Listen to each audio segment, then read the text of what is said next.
Hello guys, good morning to all of you. How are you? Oh, thank you. Good. Thank you Sahil. Thank you Priyanka. Very good. यानी कि आप लोग fit और fine है.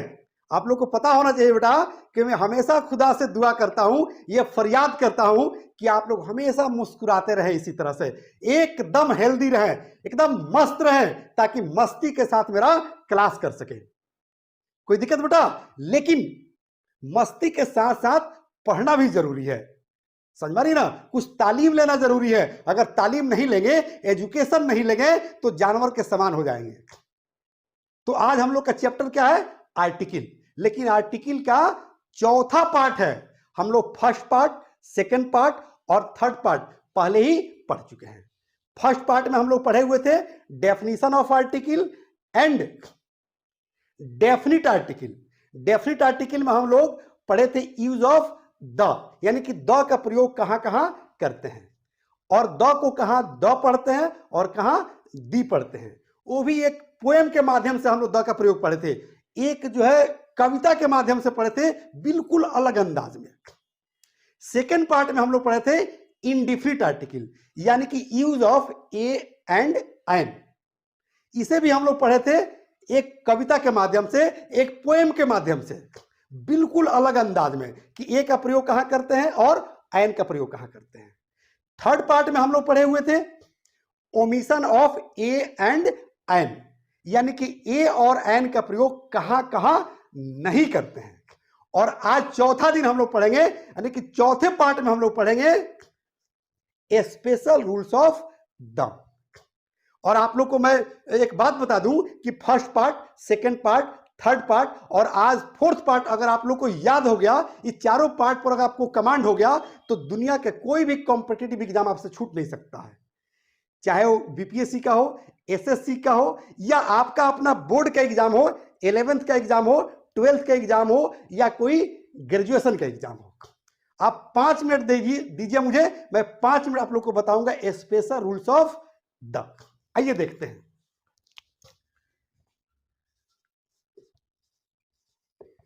Special rules of the,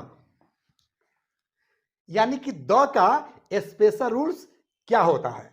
तो आइए हम मात्र आज 2 रूल बताएंगे. द पर जो है 2 स्पेशल रूल्स बताएंगे, फिर अगले क्लास में और भी मैं बताऊंगा. आइए, सबसे पहला रूल हम लोग याद रखेंगे कि यदि एक ही व्यक्ति अगर 2 पोस्ट को संभाल रखा हो या देख रेख करता हो, तो पहले वाले पोस्ट के पहले हम द का प्रयोग करते हैं. नहीं समझ में आया बेटा? आइए एग्जाम्पल देखिएगा तो बिल्कुल क्लियर हो जाएगा, बिल्कुल स्पष्ट हो जाएगा. आइए देखते हैं. जैसे कहा जाए कि dot dot principal and dot dot secretary is in the office. समझ में आ रही बेटा? कह रहा है कि dot dot principal and dot dot secretary, यानी कि 2 व्यक्ति हुआ. सेंटेंस देखने से लग रहा है ना कि 2 व्यक्ति है, एक प्रिंसिपल है, एक सेक्रेटरी है. समझ में रही है ना? चूंकि dot dot principal and dot dot secretary, यहां तक ये एक सब्जेक्ट होता है. और आप लोग को ग्रामर में पढ़ाया गया होगा, या मैं भी क्लास लिया था तो बताया था कि अगर सिंगुलर सब्जेक्ट हो तो वर्ब भी सिंगुलर होगा, अगर प्लूरल सब्जेक्ट हो तो वर्ब प्लूरल होगा. यानी कि वर्ब का प्रयोग सब्जेक्ट के अनुसार होता है, यानी कि सब्जेक्ट कमांड्स वर्ब. कोई दिक्कत? यहां पर जो कह रहा है कि dot dot principal and dot dot secretary is, यहां ध्यान दीजिए, इज क्या हो गया बेटा? सिंगुलर हो गया. इज का प्लूरल क्या होता है? आर होता है. तो सिंगुलर हो गया, इसका मतलब सब्जेक्ट भी सिंगुलर है, यानी कि व्यक्ति एक ही है प्रिंसिपल, और सेक्रेटरी जो उसका जस्ट सीनियर है वो छुट्टी पर है, या वो सीट खाली है, वैकेंट है, तो प्रिंसिपल ही सेक्रेटरी का प्रभार ले रखे हैं। समझ में रही है ना? तो यहां पर हम पहले वाले नाउन के पहले द का प्रयोग करेंगे, यानी कि the principal and secretary is in the office, यानी कि व्यक्ति एक है। इज से ये स्पष्ट होता है, कोई दिक्कत? दूसरा एग्जाम्पल हम लोग देखेंगे कि dot dot A D M and dot dot D M was in the office. समझ आ रही है ना? यानी कि डॉट डॉट एडीएम, एडीएम मतलब बेटा additional district magistrate and dot dot DM यानी कि district magistrate was in the office. तो यहां पर सिंगुलर वर्ब लगा है, इसका प्लूरल होता है वेयर, वाज और वेयर। समझ रहे हो? तो यहां पर सिंगुलर अगर वर्ब लगा है तो समझ जाइएगा कि सब्जेक्ट भी क्या है, सिंगुलर है। यानी कि आर्टिकल, ऐसे जगहों पर आर्टिकल भरने से पहले हम वर्ब पर ध्यान देते हैं कि वर्ब सिंगुलर है या प्लूरल है। क्योंकि इज और वाज पर तो मैं आपको एग्जांपल दे दिया, लेकिन डू और डज, इसमें भी जो है डज जो है क्या होता है, सिंगुलर होता है। हैज हैव में देखिएगा तो हैज क्या होता है, सिंगुलर होता है। समझ में रही है ना? यानी कि वर्ब अगर सिंगुलर है तो समझ जाइएगा कि सब्जेक्ट क्या है, सिंगुलर है। तो अगर सब्जेक्ट सिंगुलर है तो पहले वाले नाउन के पहले द का प्रयोग करेंगे, यानी कि the ADM and DM was in the office. यानी कि एक ही व्यक्ति जो एडीएम है वही जो है डीएम का भी प्रभार ले रखे हैं। हो सकता है कि डीएम छुट्टी पर हो, वो सीट जो है वैकेंट हो, इसलिए एडीएम साहब को ही डीएम का भी प्रभार मिला हुआ है। Is that clear? समझ में आया? बिल्कुल आसान है ना? आइए हम लोग अब रूल नंबर दूसरा देखेंगे। यानी कि अभी हम लोग ये देख रहे थे, ये रूल नंबर 1 था। अभी हम लोग देखेंगे रूल नंबर 2।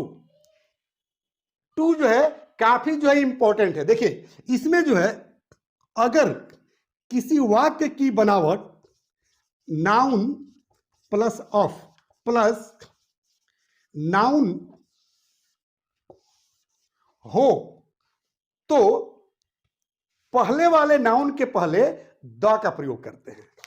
याद रहेगा बेटा? चलो नहीं याद रहेगा तो आप लोग कॉपी निकालो और कलम निकालो, लिखो, सुनो नहीं और मेरे तरफ देखो नहीं, लिखो कि अगर किसी वाक्य की बनावट नाउन ऑफ नाउन हो तो पहले वाले नाउन के पहले द का प्रयोग करते हैं। चाहे वो कोई भी नाउन हो, चाहे वो प्रॉपर नाउन हो, कॉमन नाउन हो, मटेरियल नाउन हो, अब्स्ट्रैक्ट नाउन हो, कोई भी नाउन हो, उससे कोई मतलब नहीं, कोई अंतर नहीं पड़ता है। समझ रही है ना? जैसे एग्जाम्पल देखिएगा तो बिल्कुल स्पष्ट हो जाएगा। आइए देखते हैं। जैसे कहा जाए कि डॉट डॉट गोल्ड ऑफ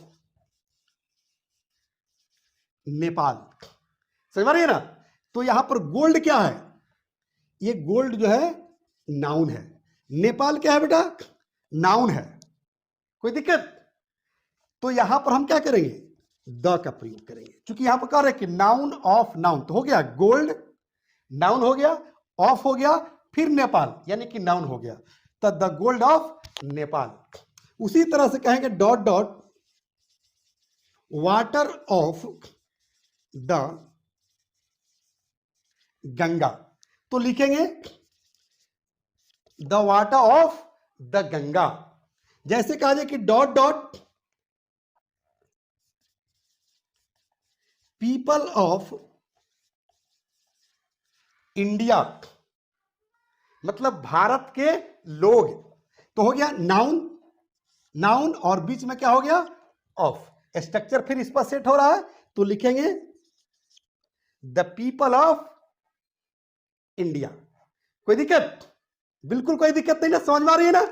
आइए एक ऐसा एग्जाम्पल मैं बताने जा रहा हूं कि वहां पर थोड़ा सा आप लोग को आश्चर्य लगेगा और सोचने पर आप लोग मजबूर हो जाइएगा कि अरे ऐसे भी होता है। आइए देखते हैं। जैसे कहा जाए कि dot dot Rajesh of class 5th, समझ पा रही है ना? इस पर आप लोग ध्यान दीजिए। राजेश क्या है? नाउन है। क्या है बेटा? नाउन है, और वो भी प्रॉपर नाउन है। क्लास क्या है? तो ये भी जो है नाउन है, और बीच में ऑफ लगा हुआ है। अब देखिए तो ये भी जो है सेंटेंस इस स्ट्रक्चर पर सेट हो रहा है ना, नाउन ऑफ नाउन। तो नाउन ऑफ नाउन तो लगेगा ना द का प्रयोग, यानी कि लिखेंगे कि द राजेश ऑफ क्लास 5। अब थोड़ा सा आप लोग समझ लीजिए ऐसा क्यों होता है। क्योंकि राजेश जो है 5 क्लास में पढ़ता है, लेकिन ऐसा थोड़ी है कि राजेश जो है एक ही है उस स्कूल में। जिस स्कूल में राजेश पढ़ता है स्टैंडर्ड 5 में, हो सकता है कि स्टैंडर्ड 4 में भी कोई राजेश नाम का लड़का हो, स्टैंडर्ड 3 में भी कोई राजेश नाम का लड़का हो सकता है कि स्टैंडर्ड 7 में भी कोई राजेश नाम का लड़का हो, 9th में भी राजेश नाम का लड़का हो, 10th में भी राजेश नाम का लड़का हो। ये छोड़िए, हो सकता है कि अगर सेक्शन वाइज क्लास चलता हो, सेक्शन ए बी सी ऐसे करके क्लास चलते हैं स्कूल में, तो हो सकता है कि जो 5 का जो है सेक्शन ए है उसमें राजेश नाम का लड़का है, और सेक्शन बी में भी राजेश नाम का लड़का है, और सेक्शन डी में भी जो है राजेश नाम का लड़का है। ऐसा हो सकता है कि नहीं? मतलब समझ में आ रहा है? हो सकता है, समझ रही ना? तो ऐसे जगहों पर हम जो है द का प्रयोग करते हैं। अब आपको जो बुलाना होगा कि प्लीज राजेश को बुला दीजिए। अगर प्रिंसिपल स्कूल के कहते हैं कि राजेश को बुला के लेकर आओ ऑफिस में, तो सामने वाला तो कंफ्यूज हो जाएगा ना, किस राजेश को बुला के लेकर आना है। तो आपको बताना पड़ेगा, अगर आप प्रिंसिपल है तो आपको बताना पड़ेगा कि स्टैंडर्ड 5 के राजेश को बुला के लेकर आओ, स्टैंडर्ड 9th के राजेश को बुला के लेकर आओ, स्टैंडर्ड 3 के राजेश को बुला के लेकर आओ। समझ रही है ना? तो इस सिचुएशन में अगर ऐसा स्ट्रक्चर बन जाए तो उसके पहले हम द का प्रयोग करते हैं। कोई दिक्कत? यानी कि हम उस राजेश की बात कर रहे हैं जो स्टैंडर्ड 5 में पढ़ता है, स्टैंडर्ड 6 में पढ़ता है, उस राजेश की बात मैं नहीं कर रहा हूं। मैं स्टैंडर्ड 5 में पढ़ने वाला राजेश की बात कर रहा हूं, स्टैंडर्ड 9th में पढ़ने वाला राजेश की बात नहीं कर रहा हूं। इसलिए इस सिचुएशन में यहां पर द का प्रयोग होता है, द राजेश ऑफ क्लास 5। अब कहेंगे call the Rajesh of standard 5। कोई दिक्कत? यहां कोई भी नाम हो सकता है, मैं समझाने के लिए राजेश लिखा हूं। यहां पर रमेश हो सकता है, मुकेश हो सकता है, आफ्ताब हो सकता है, अली हो सकता है, इमाम हो सकता है, किसी लड़की का भी नाम हो सकता है, सीता हो सकता है, गीता हो सकता है, माही हो सकता है, मारिया हो सकता है, प्रियंका हो सकता है, कोई भी नाम हो सकता है। इसलिए घबराने के लिए नाम में कुछ नहीं रखा है, नाम यहां पर बदल सकता है। कोई दिक्कत? आइए सेकंड एग्जांपल हम लोग देखते हैं। जैसे कहा जाए कि dot dot Siwan of Bihar. अब देखिए सिवान भी जो है क्या है? प्रॉपर नाउन है, और बिहार भी एक प्रॉपर नाउन है। बीच में लगा है ऑफ, बन गया ये स्ट्रक्चर, फिर तैयार हो गया। अब लिखेंगे हम द सिवान ऑफ बिहार। इसका मतलब यह हुआ कि सिवान एक जगह का नाम है, एक जिला का नाम है। सिवान नाम का और भी कोई जगह हो सकता है दूसरे स्टेट में, जैसे यूपी में हो सकता है, दिल्ली में हो सकता है, असम में हो सकता है, बंगाल में हो सकता है, उड़ीसा में हो सकता है। समझ रही है ना? तो मैं किस सिवान की बात कर रहा हूं? I am talking about the Siwan of Bihar, not about the Siwan of Bengal, Maharashtra, UP, Assam, Chennai. समझ रही है ना? यानी कि मैं बिहार के सिवान के बारे में बात कर रहा हूं। कोई दिक्कत? इसलिए यहां पर हम द का प्रयोग करेंगे। अब कोई दिक्कत? मैंने 2 एग्जाम्पल दिया प्रॉपर नाउन पर, जो काफी जो है डिफिकल्ट पार्ट है, एकदम बिल्कुल स्पेशल रूल है। अब तो समझ में आ गया। अगर थोड़ी सी स्पोकन के तुलना में ग्रामर थोड़ा सा डिफिकल्ट लग रहा होगा, ये मुझे लग रहा है, क्योंकि आप लोग को ऐसा फील हो रहा होगा, लेकिन आप लोग को घबराने की जरूरत नहीं है, क्योंकि ग्रामर जो है बिल्कुल हवा है, बिल्कुल इजी है। सिर्फ मेरे साथ आप जुड़े रहिए, अगर अगर रही बात डिफिकल्टी की, परेशानी की, मुश्किल की, तो मैं अवश्य कहना चाहूंगा कि मुश्किलें दिल के इरादे को आजमाती है। मुश्किलें दिल के इरादे को आजमाती है, स्वप्न के पर्दे निगाहों से हटाती है। हिम्मत ना हार गिरकर ओ मुसाफिर, ठोकरे तो इंसान को चलना सिखाती है, ठोकरे तो इंसान को चलना सिखाती है। मैं यहीं पर लूंगा एक छोटा सा ब्रेक। जय हिंद, जय भारत।